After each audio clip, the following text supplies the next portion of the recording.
Peace and welcome. Today we have our third oddly familiar cover art episode. We have 10 more images from video games that have an outside inspiration. Some are undeniable, while others could be a coincidence. But with no further delay, here's Oddly Familiar episode 69.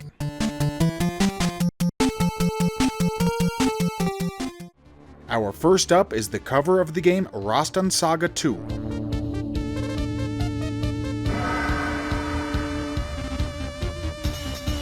Now when you see that, you may think of Castlevania, and you would be right. Both of the main characters have the same stance. But if you watched our previous box art episode, you will know this Castlevania cover took influence from Frank Frazetta's The Norseman. Rastan Saga 2 was first released in late 1988 in arcades, and the PC Engine in 1990. Later releases in Japan on the Mega Drive and in North America on the Sega Genesis opted for different cover art.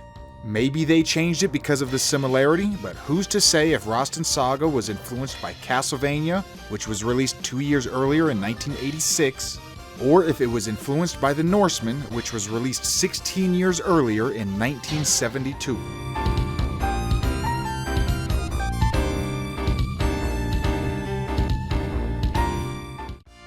Up next we have one from the Sonic 2 movie.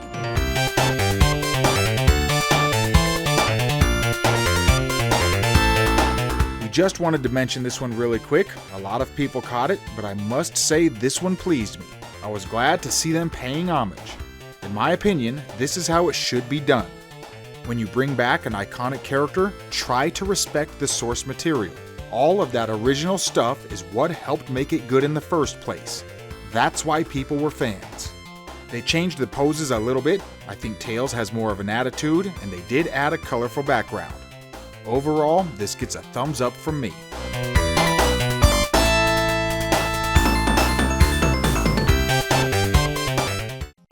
Up next, we have the cover of the game Green Beret.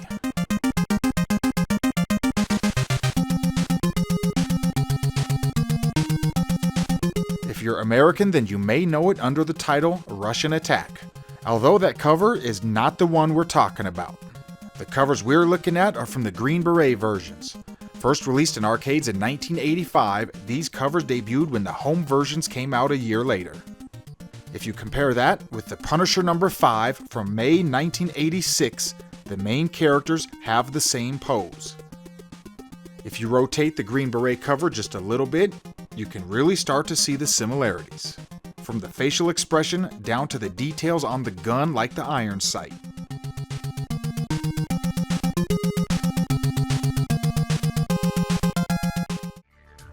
In at lucky number 7, we have the cover for Jim Power in Mutant Planet.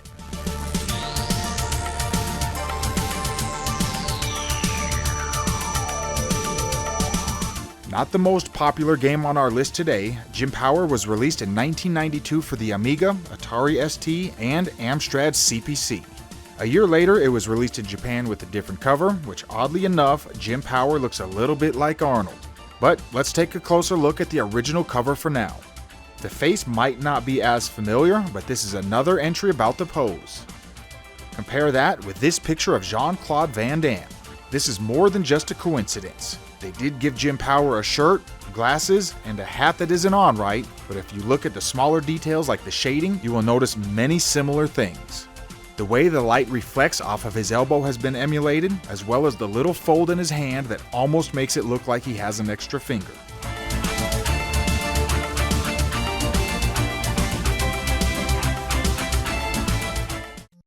The number 6 entry today comes from the NES cover for The Goonies 2.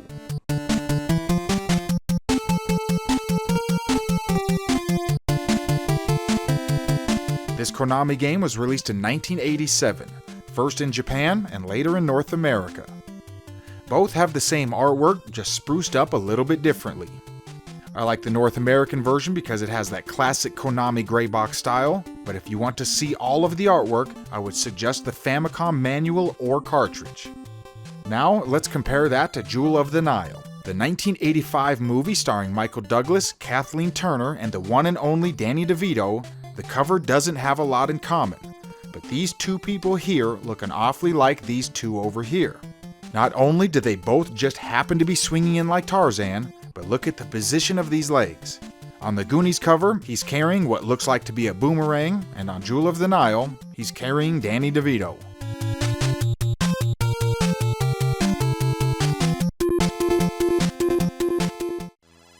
Up next, we have the Atari game Outlaw, released in 1978.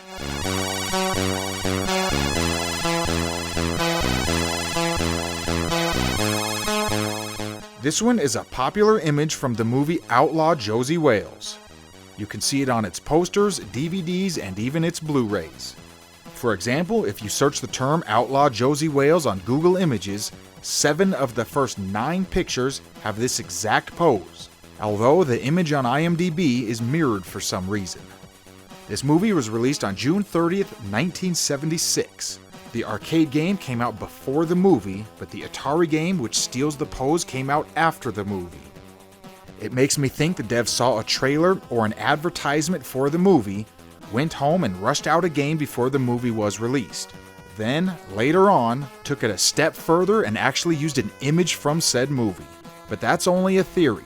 There's no real way to know for sure unless one of the devs admits it. But I would think that's not the type of thing that they want anyone to know.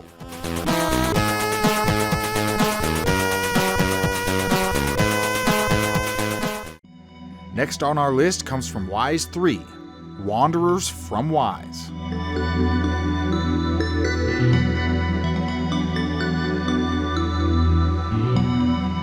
All of the covers are different on this one, so let's focus on the TurboGrafx 16. Most of the other submissions on our list today are similar down to small details, whereas this entry has an identical pose but with a lot of the details being changed. If you look at Frank Frazetta's 7 Romans, first you have to get rid of 6 of the Romans, and then focus on the main Roman up front. He does have a similar pose. This 1979 painting, like a lot of Frank Frazetta's work, has influenced a lot of artists over the years. He has already appeared multiple times in our series, and we're only on the 3rd Oddly Artwork episode. I can pretty much guarantee you will be seeing more of his art.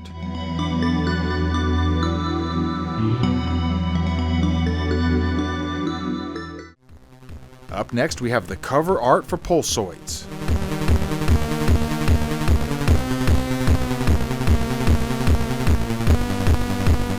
Released on the Commodore 64, you can find the game on other consoles, but the character we want to look at is a little bit covered up, so we'll focus on the Commodore cover.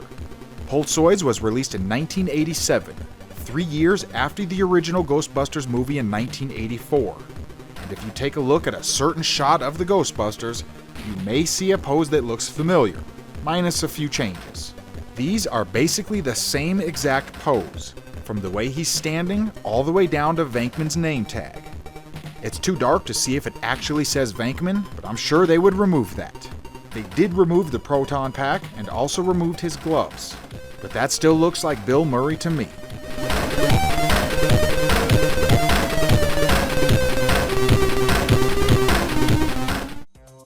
In one of my favorite entries, we have the Castlevania CD titled Perfect Selection Dracula.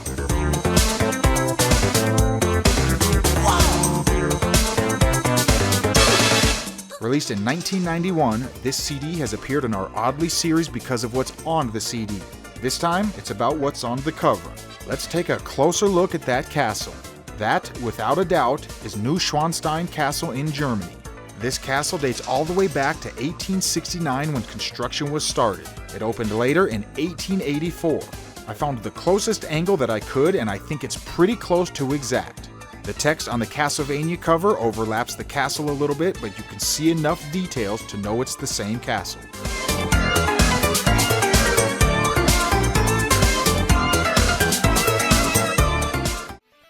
Our last entry today is one that I first saw on the Limited Run Games website when they put up Scott Pilgrim vs. the World.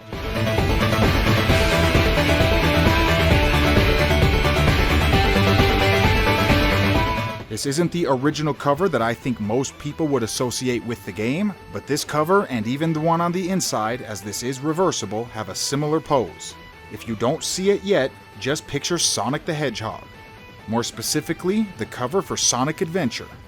I do find it funny limited run games advertises featuring new art from original game artist, and then it's just a Sonic Adventure parody. Released in 1998 for the Sega Dreamcast, with all art done by Kazuyuki Hoshino and Yuji Uekawa. I felt the need to give them a mention after reading how Limited Run was hyping up the artwork. I usually wouldn't have said anything, but they used the words new and original, which I think are two of the wrong words. Also, quick shout out to Anime for reminding me about this oddly entry.